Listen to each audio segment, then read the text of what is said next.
Guys, welcome back to my YouTube channel Jeelomatic. आज हम discuss करेंगे एक्सरसाइज 1.5, कंटिन्यू करेंगे थर्ड क्वेश्चन से। तो थर्ड क्वेश्चन है हमारा। थर्ड क्वेश्चन बोल रहा है recall pi is defined as the ratio of circumference say C of a circle to its diameter say D. ठीक है, that is pi equals to C by D. मतलब हमने pi को डिफाइन किया है circumference of circle C. Circumference क्या होता है? पैरामीटर ऑफ सर्कल या सर्कमफेरेंस ऑफ सर्कल एक ही बात होती है। ये जो सर्कल का ये वाला पूरा पार्ट होता है, सर्कुलर पार्ट, इसको सर्कमफेरेंस कहते हैं या पेरीमीटर कह सकते हैं। ठीक है, इस पार्ट का और डिवाइडेड बाय डायमीटर। डायमीटर क्या होती है? ये अगर रेडियस होती है तो ये पूरी इसकी डायमीटर होती है। तो पाई को क्या बोला है? पाई को बोला है as a C by D, ratio of circumference of circle and diameter. इसका डायमीटर बोला है। This seems to contradict the fact that pi is irrational. ये तो शो कर रहा है कि कंट्राडिक्ट कर रहा है कि पाई इरेशनल नहीं है, कि पाई इरेशनल है। ये चीज़ कंट्राडिक्ट कर रही है। C by D, how will you resolve the contradiction? आप इस कंट्राडिक्शन को कैसे सॉल्व कर सकते हो? अब ये सी और ये डी, ये दोनों तो तभी लिख सकते हैं ना हम, ये सी बाई डी रैशनल फॉर्म में, पी बाई क्यू फॉर्म में, है ना। इसने ये बोला है कि अगर हम पाई को सी बाई डी फॉर्म में लिख पा रहे हैं तो पाई तो इरेशनल नहीं होगा। आप इस चीज़ को कैसे सॉल्व कर सकते हैं? तो इसने ये चीज़ बोली है। देखो, सर्कमफेरेंस ऑफ अ सर्कल जब हम पता करते हैं, ये होता है 2 पाई आर। ठीक है, ये होता है diameter equals to 2 R, radius का 2 टाइम्स। तो जब भी हम इसको, आप कभी भी इसको स्केल से कैलकुलेट करके देखना, इस सर्कल के पैरामीटर को आप स्केल से कैलकुलेट करके देखना, लेंथ इसकी निकालना, तो वो कभी आपको एक अप्रॉक्सीमेट वैल्यू मिलेगी। ठीक है, आप जब भी सॉल्व करोगे इस रेशियो को तो आपको एक अप्रॉक्सीमेट वैल्यू मिलेगी। वो अप्रॉक्सीमेट वैल्यू जैसे कुछ कोई भी वैल्यू होती है 2.34। ठीक है, इसके आगे की वैल्यू नहीं लेते ना हम। जब भी सॉल्व करते हैं इतने को ही ले लेते हैं और फिर सॉल्व कर लेते हैं उस एग्जाम्पल को, क्वेश्चन को।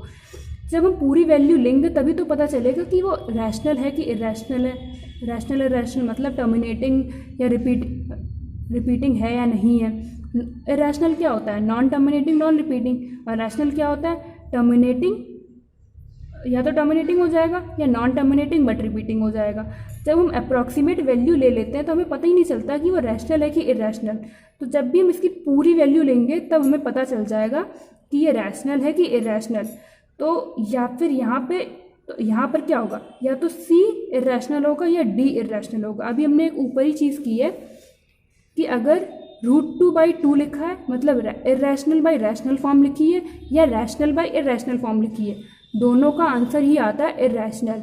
तो यहाँ पर भी क्या होगा? या तो C इरेशनल होगा या D इरेशनल होगा। अगर इनमें से कोई भी एक इरेशनल आ जाता है इसका मतलब पाई भी हमारा इरेशनल होगा। ये तो समझने का पॉइंट हो गया। अगर आंसर ये क्वेश्चन आता है आपका एग्जाम में तो आप कैसे लिखोगे इसको?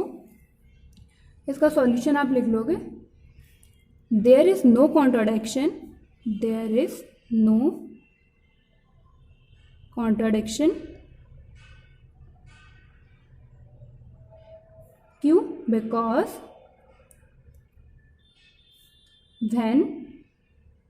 when we measure a length with a scale,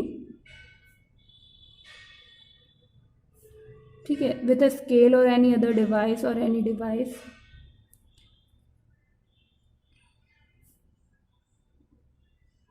ठीक है, device, we only get an approximate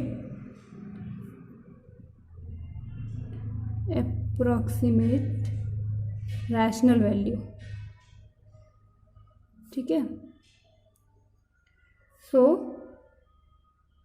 either C और D इज इरेशनल। या तो C इरेशनल होगा या D इरेशनल होगा। ये हो गया क्वेश्चन नंबर 3 हमारा। अब है क्वेश्चन फोर्थ क्वेश्चन है represent root 9.3 on the number line. हमने भी पिछले जो एग्जाम्पल्स किए उसमें किया है इस टाइप के क्वेश्चन। हम कैसे करते हैं, एक रफ डायग्राम बनाते हैं इसका। 9.3 सेंटीमीटर की लेंथ ले ली हमने, ये पॉइंट ए ले लिया, ये पॉइंट बी ले लिया, एक बी से 1 सेंटीमीटर ड्रॉ करते हैं, इसको सी ले लिया पॉइंट।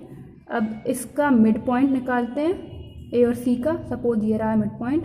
इससे मिड पॉइंट से कंपास की हेल्प से एक सेमी सर्कल ड्रॉ कर लेते हैं, ठीक है। अब ये जो पॉइंट बी है, इस पॉइंट से एक परपेंडिकुलर ड्रॉ करते हैं, इसको नाम दे देते हैं डी। जो ये लेंथ आती है, इस लेंथ को हमें निकालना होता है, यही लेंथ होती है हमारी रूट 9.3, ये होगी।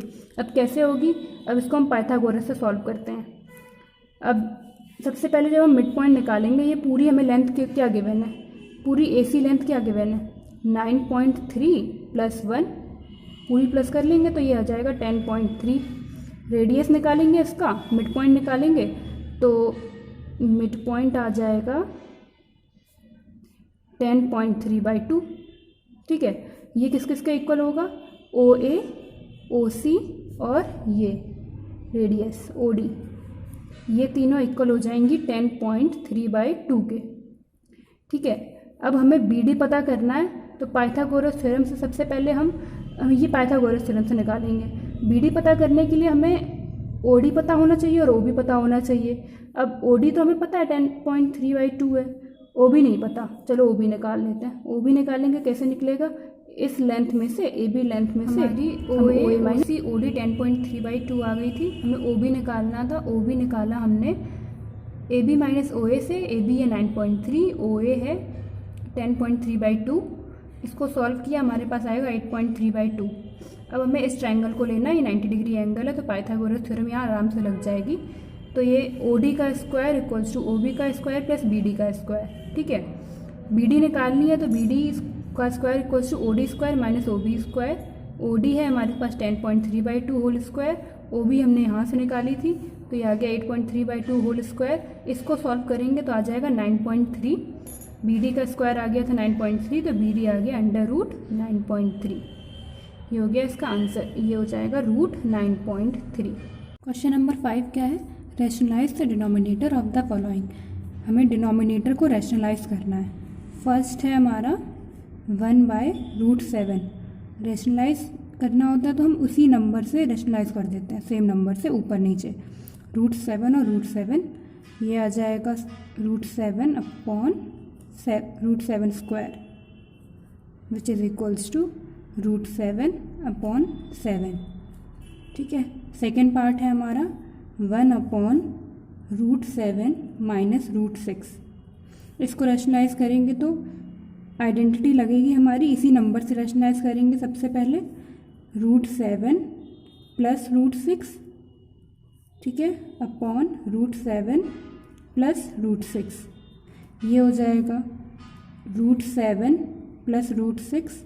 यहाँ पर आइडेंटिटी लग जाएगी √a minus √b, √a plus √b की, तो ये हो जाएगा √7 square minus √6 square which is equals to √7 plus √6 upon 7 minus 6, ये हो जाएगा √7 प्लस √6।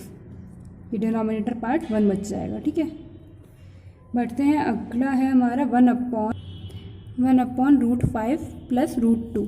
इसको रैशनलाइज करेंगे तो ये हो जाएगा √5 माइनस √2 अपॉन √5 माइनस √2।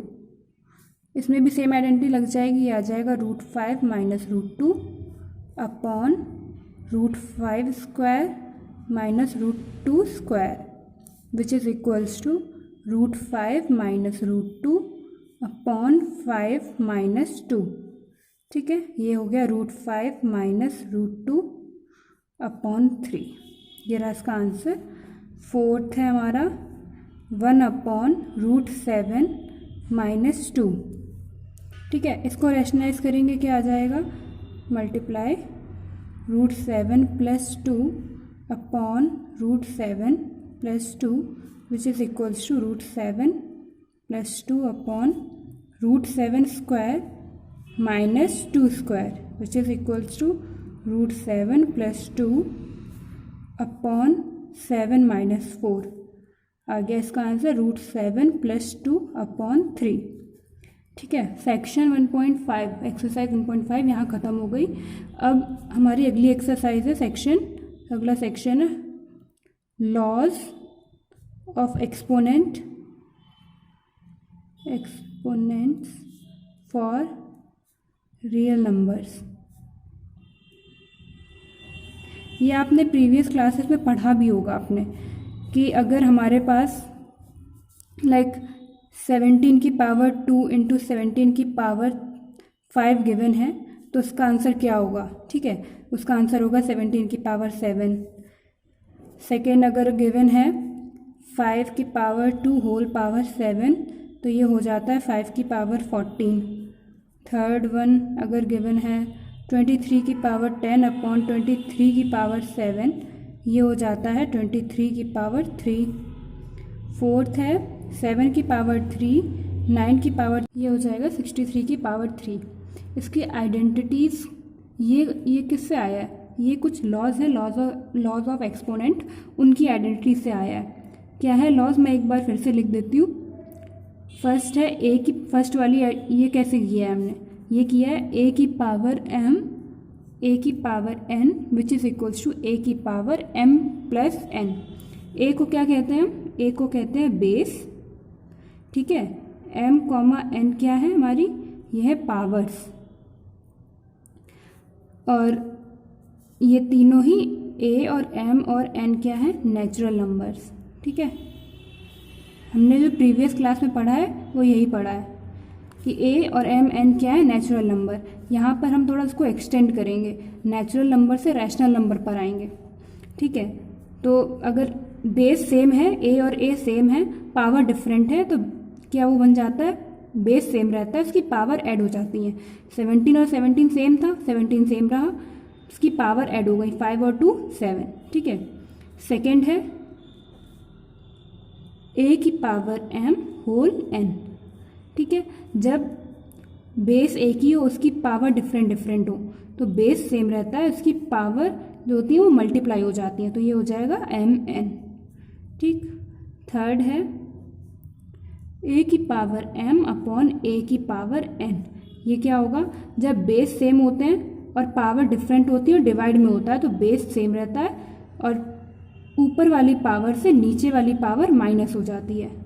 ठीक है, और फोर्थ क्या है हमारे पास, फोर्थ है a की पावर m b की पावर m। ये क्या हो जाएगा, जब बेस ही डिफरेंट हो, a और b दोनों डिफरेंट है ना, जब बेस डिफरेंट है तो ये हो जाएगा a b और पावर सेम है तो पावर m पूरी हो जाएगी। ठीक है, ये एग्जाम्पल्स इसी के हैं, इसके बेसिस पे। जैसे ये सेकेंड वाला था 5, a की जगह यहाँ 5 है, m और n की जगह 2 और 7 है, तो ये मल्टीप्लाई हो गया 5 की पावर 14। थर्ड वाले में यहाँ a और a सेम था, 23 सेम है, m और n डिफरेंट है, तो 10 में से 7 माइनस किया, 3 बच गया। फोर्थ a 7 है, b 9 है, m 3 है, तो ये हो जाएगा a और b का मल्टीप्लाई हो जाएगा और m पावर सेम रहेगी, 7 9 से 63 और पावर सेम। ठीक है, ये तो हो गई हमारी जो हमने प्रीवियस क्लास में पढ़ा था। अब है आपको एक चीज़ और पता होगी कि a की पावर 0 1 होता है, किसी की भी पावर 0 हो वो 1 होता है। ठीक है, a नेचुरल नंबर होना चाहिए, a क्या होना चाहिए, नेचुरल नंबर, उसकी पावर अगर 0 है तो वो 1 हो जाता है। अब बढ़ते हैं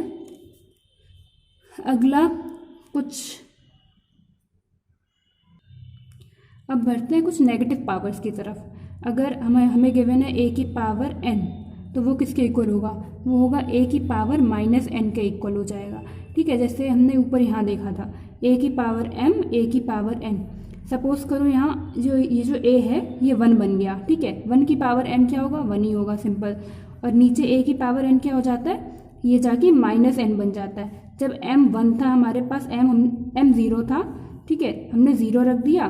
देखो अगर a की पावर 0 है और a की पावर n है, a की पावर 0 मैंने बताया 1 होता है, 1 रख दिया, अपॉन a की पावर n है। और जब हमारे पास इसकी आइडेंटिटी से हम यूज़ करेंगे तो क्या बनेगा, इसको अच्छा हटा दो अभी, तो ये बन जाएगा a की पावर 0 माइनस n।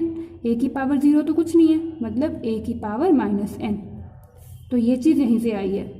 एक ये चीज़। अब नेगेटिव पावर्स की अगर हम बात करें तो आइडेंटिटी सेम रहती है, बस प्लस की जगह माइनस लग जाता है। जैसे फिर से हम यही वाले एग्जाम्पल्स ले लेते हैं। फर्स्ट है हमारा 17 की पावर 2 मल्टीप्लाई 17 की पावर -5 अगर है तो ये क्या बन जाएगा, 17 की पावर क्या हो जाता है, m प्लस n हो जाता है ना, तो 2 प्लस -5 m प्लस n कर दिया हमने, ये हो जाएगा 17, 2 में से 5 दिया -3, ये इसका आंसर बचा। और इसको इस फॉर्म में वापस से लिखने के लिए 1/17 की पावर 3।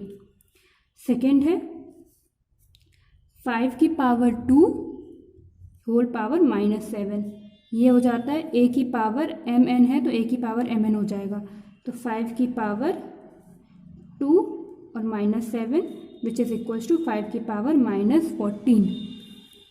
ठीक, इसको आप इस फॉर्म में लिख सकते हो। थर्ड है